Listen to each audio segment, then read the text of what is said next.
Hello, welcome back, everyone. Global news. We are going over today.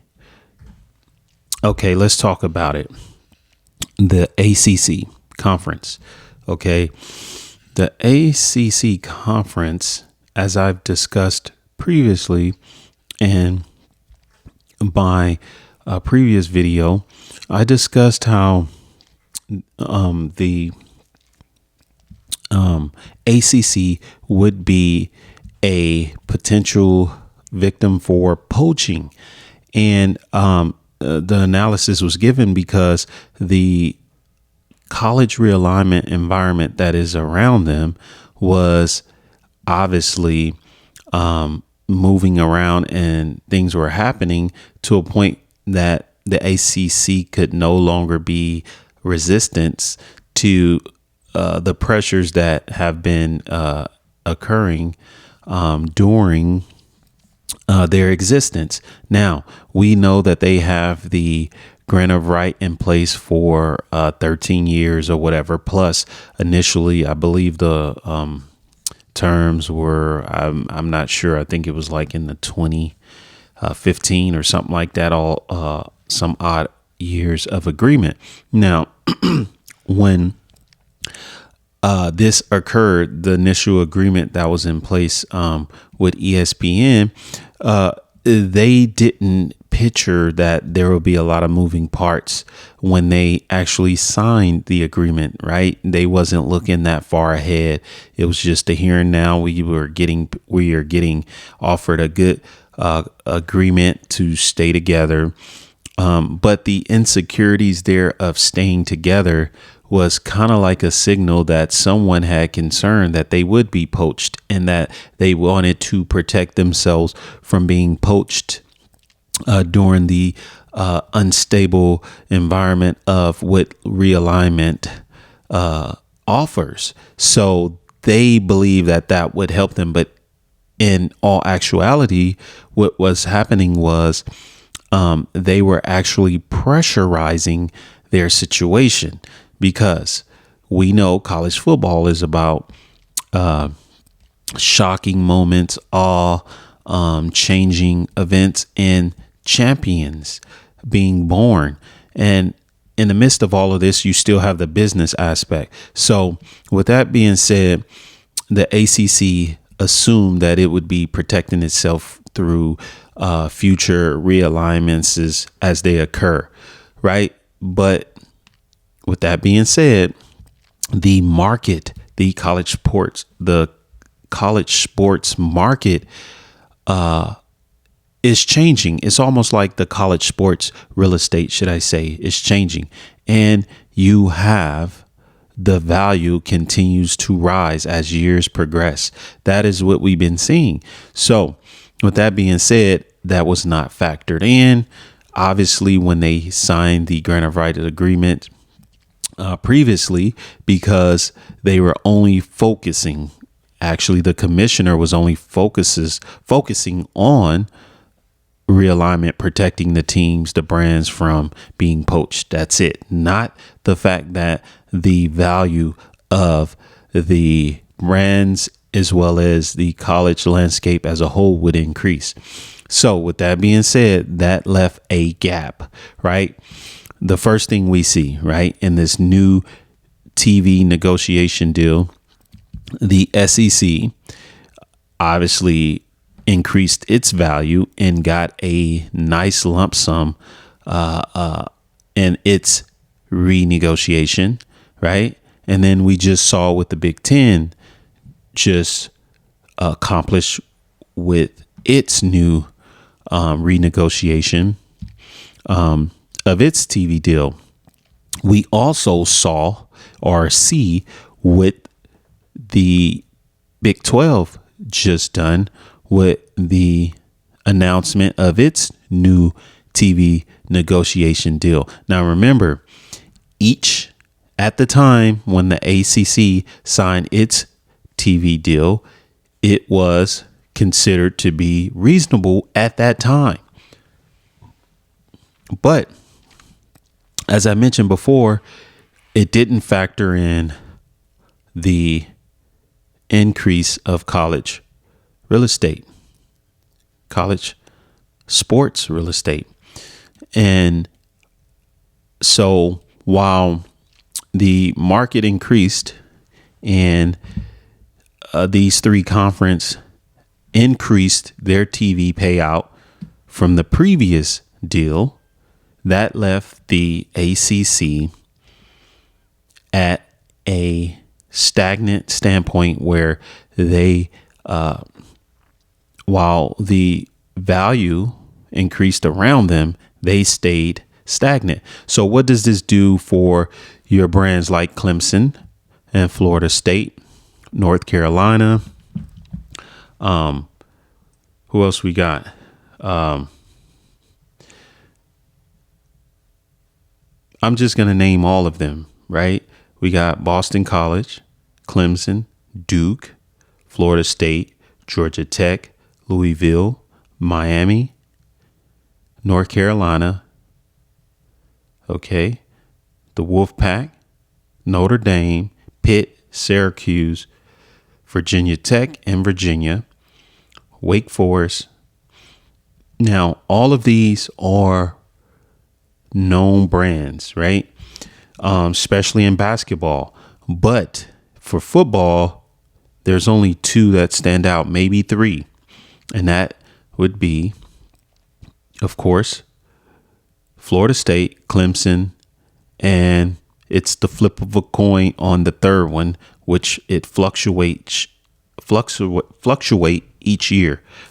Obviously, Notre Dame is a factor, but they're technically not signed with the ACC, as we know, as a full member. They are just a partner, have a partnership deal in their basketball. So, but this fluctuates between Georgia Tech, Louisville, and I believe Virginia Tech each year. So with that being said, there's two well-known each year consistent programs, Florida State and Clemson. Okay, Clemson, I'm not sure what they are making per school. I think it's roughly about 20 something odd million a year. They're seeing all the other brands that are in their backyard. For instance, like UCF making at the base minimum 31 million a year. And then you look at that, that's all it takes as, you know, the tip of the iceberg, is for a team like UCF to be considered, even though they play on a higher caliber than the average group of five teams, just like the other ones who have just been upgraded to the Power Five team or conferences, U of H, BYU, and Cincinnati. These teams all play at a Power Five caliber. They just wasn't receiving the funding or the funds or revenue that the Power Five schools were receiving. That was the only difference. As far as play and talent, they play at a Power Five level. The funding just wasn't at a Power Five level. Now that we see them to be able to start receiving those type of funds, that triggered it struck a chord for the ACC, and they look at it as, if we don't get out of this grant of rights that's for the next 10 to 13 years, we are going to be obsolete far as funding, so on and so forth. So what does that do, right? That makes teams like Florida State and Clemson ask for more revenue from the conference and the revenue that it generates, particularly in football, and what it makes or contribute for us is views and ratings as a team that brings in a lot of eyeballs. Well, the argument that is presented is, okay, why should we pay you more money than the other schools? Because you guys bring in more revenue. Well, as we all know, this creates division, because whenever you have one program, as I mentioned before in a previous video, one program that thinks that it is bigger than the whole, right? One being bigger than the whole, then that automatically creates entitlement, the arrogance of I'm better than you, so on and so forth. Well, yes, these brands are have more winning streaks, or should I say, conference championships under their belt, and bring more attention to the conference overall, is because they're being shown more. Now, with these brands being built up in this fashion, surpassing the other schools, it created a term that we would call blue blood. And if these are the blue bloods of the ACC, then what does that mean? You have conferences like the Big 10, the Big 12, and the SEC calling. Now, what does this do? It creates a sense of urgency, and eventually everyone must come to the table and start to figure out, what is it going to do? Of course, there's exit fees, but in a situation like this, exit fees is not even an issue, right? Because these schools end up, unlike in the Pac-12, like Oregon and Washington, they are willing to take a pay cut that is greater than the current revenue that they would be getting in their current conference TV deal, in order to have an opportunity to grow and generate more TV dollars or revenue over the course of 5 years or the agreement, because they know in the long run they have the ability to earn more revenue and not be salary capped in the current position they're in. So it's a no-brainer. Okay, we move over to the conferences that are going to pay us more than the current standing agreement, and then we work out the exit fees with receiving lesser pay over the next 5 to 7 years to pay off the exit fee. I don't know how that works. If the conference would be flexible enough to allow them to make payments in that fashion, or if they would want it all at once. We know that's a lot of money, so I doubt it would be all at once. With that being said, where do this leave the ACC? So let me tell you what I believe happens when this happens. Let's say Florida State goes to SEC, right? And it's always in twos. I doubt that the SEC would expand with just one school. I believe the SEC would ask for or request for a traveling partner if Florida State do leave to the SEC, which is likely. They would probably ask for a Miami or Georgia Tech, period, to go with Florida State. Now, will Florida be okay with the Seminoles coming over? Probably yes and no, because it would create a rivalry between the two. If Miami comes, that's 3 schools in that market. And then Georgia Tech would also be just like the floater schools, should we say.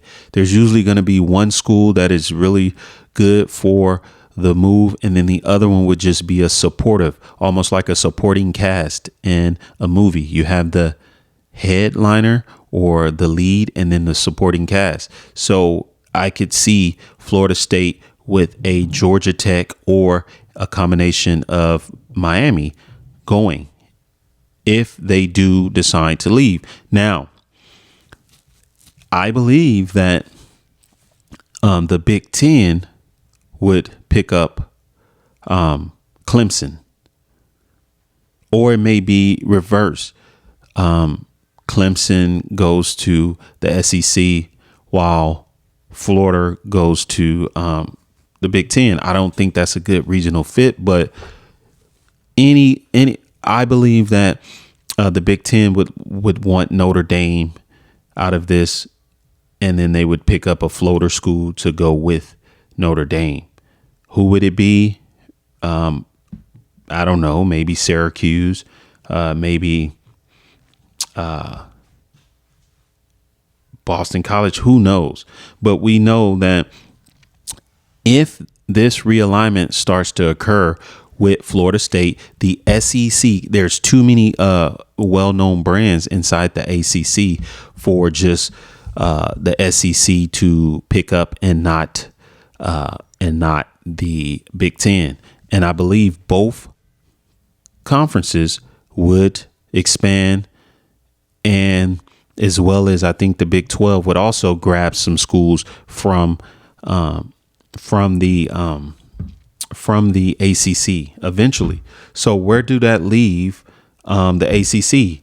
Ending up just like the Pac-12.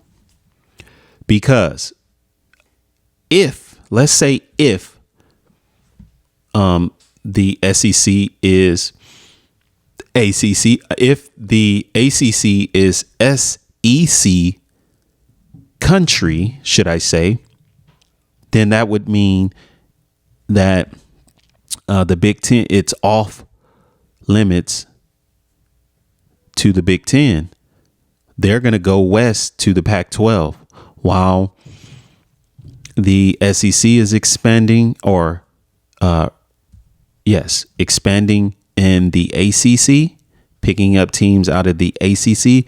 Well, the Big Ten is going to go to the Pac-12 or the Pac-10 and expand out west and pick up more schools like Oregon and Washington, Cal, and Stanford. I can see that happening. And of course, the Big 12 is going to pick up the par schools that are in the Pac-12 in the ACC. Period. That's what I see. Which bringing, as I'm saying it now, you heard it first. There's going to be 3 big conferences eventually. I say within the next 10 to 15 years, there are going to be 3 major super conferences. Period. And it's going to be because the goal is to have 64 teams, 62 to 64 teams that is currently going to be given attention to as almost like a NFL style, but for college, right? And it's going to be operated equivalent to the NFL, but it's going to be college. And it has room for 64 universities with 3 conferences, period. I don't see the notion of the 2, as I heard, 2 super conferences, and then that's it. It's just too many universities and too much earning potential for these TV investors like Fox, ESPN, CBS, so on and so forth. If you have 3 major sports network brands, of course you're going to have at least 3 major conferences, period.